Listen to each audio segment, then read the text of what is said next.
Hey everybody, it's your friend Moonhorse here. I'm going to read some stories to you. This is the Fiance story. Hey there, Moonhorse. Hey, baby. And Moonhorse's beautiful friends. That's you guys. With the encouragement of friends, I've made a throwaway account to tell this story.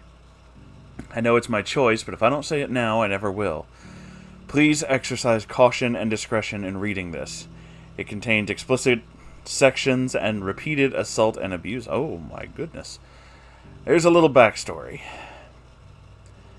I never really stopped loving my first girlfriend, even after the breakup and after her passing. It's not the right time for me to get into that. Anyway, we had some mutual friends, and F, my ex-fiance, was one of them. F was a part of my support system after the death. It took a very long while before I was able to even think about seeing someone again, and it seemed natural with F. Everything did. She was loving, caring, and understanding at first. The thing I needed more than anything was to move at my own pace, but I never got that chance. 4 months into the relationship, I was asked for sex over a period of weeks. Oof. She seemed to be understanding the first 2 times, but then started getting increasingly agitated. At the end of the week, she got angry and took her frustrations out on me. She did so first by yelling at me about not being considerate of her needs, but then it got very physical very fast. Oh, jeez. I never gave in to her verbally, even then. I wasn't able to because the wind was knocked out of me. So she took me. Oh, man. This behavior became a pattern. We would go on dates, but we went on dates specifically for social media. I was to post pictures, I was to look happy. People were to believe we were happy, and nights were similar to the above, except I eventually went from the initial shock to begging for her to stop, to fighting her, to almost going numb to it. Her mother, her father, and her brother knew this was happening, but never tried to stop it.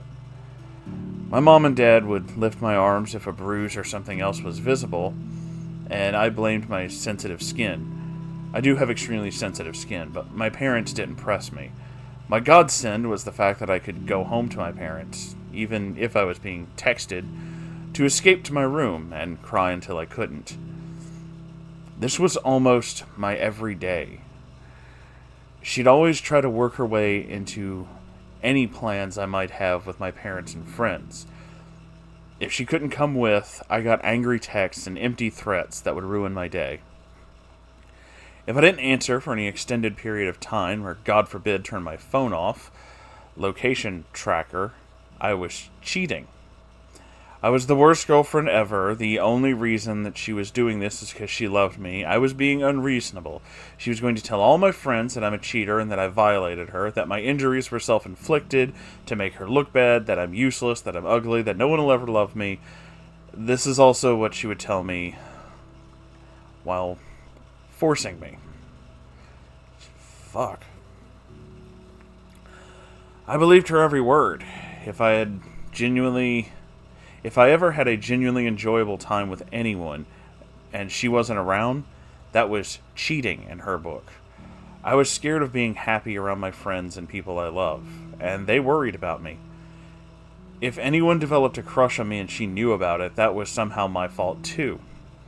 She would threaten to hurt them somehow, dox them, or go to physically harm them.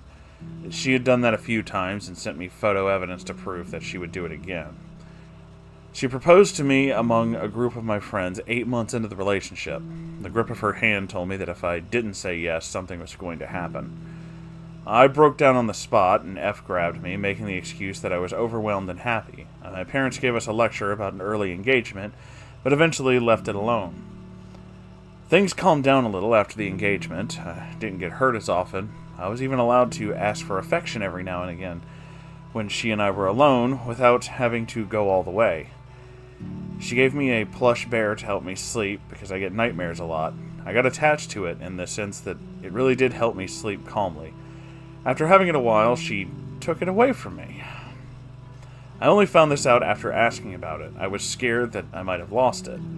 The next time I saw her, she gave me the ears, the eyes, bits of fur. I couldn't even cry. I was so scared. F gave me a few hush items. If I told anyone about what she'd done, I'd be a horrible person and I've been using her.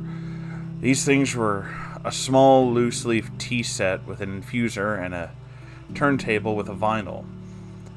I say what they are to emphasize that these things are not cheap. I could not be swayed by threats to my personal safety so much as the safety of those I care about.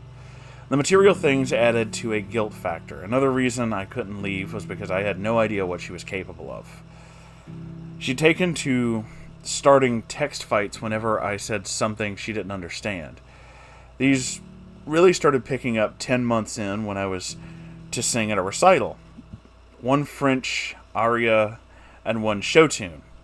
I don't remember the name of the aria, but it was from the third act of Faust. I put so much into those pieces and released at least some of what I had been feeling into my performance. F was mad because she couldn't understand the French, and me trying to explain it seemed to only make it worse. People congratulating me for my performance made it worse as well. Every now and again, French works its way into my conversations with people, a big source of annoyance to her. I was punished for all of that. She was trying to get me to stop my music, to stop speaking any French, definitely no Hebrew, to stop reading as much, and to stop enjoying theater. Unfortunately for her, music was my minor in college. She'd be even more suspect if I suddenly dropped it. Because of college, I was able to spend at least some time away from her because of rules regarding guests in dorms, and because she couldn't always sit in on my classes. Yet she knew exactly where I was at all times through my phone, and if she didn't, she'd come find me.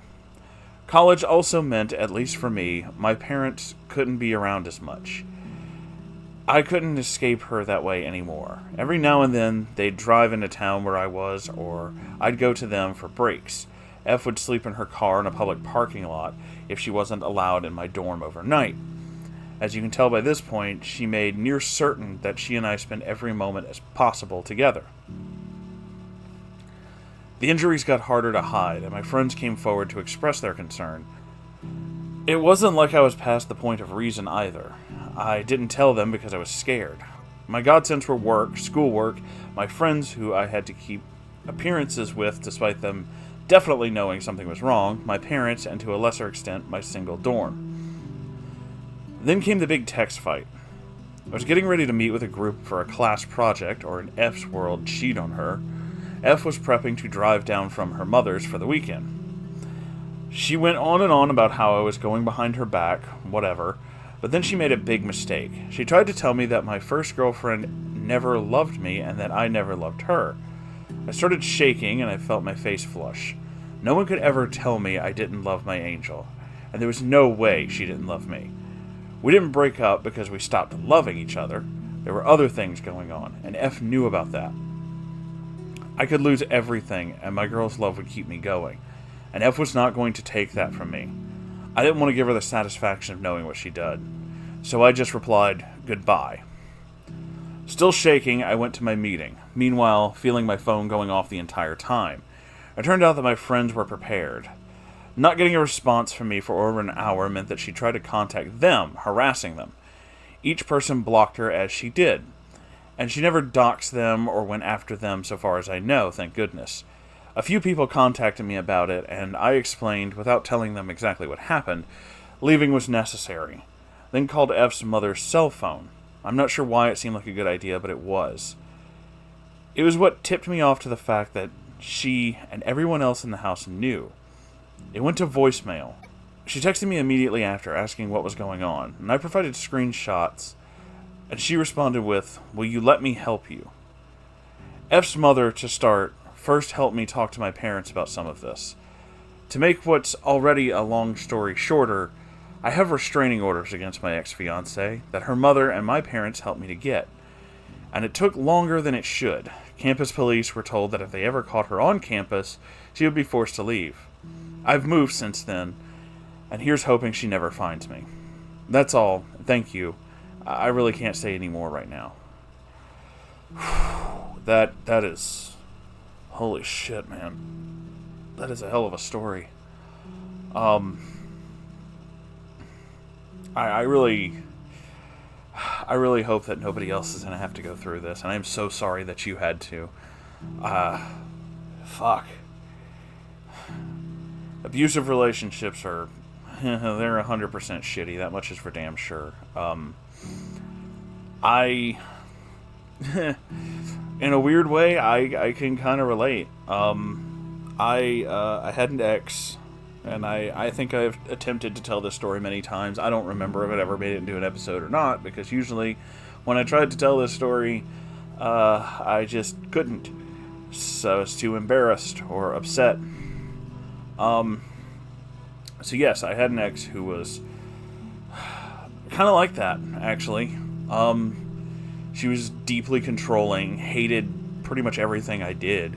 I can safely say that if we were still together, I would not be allowed to do this. And allowed is the key word.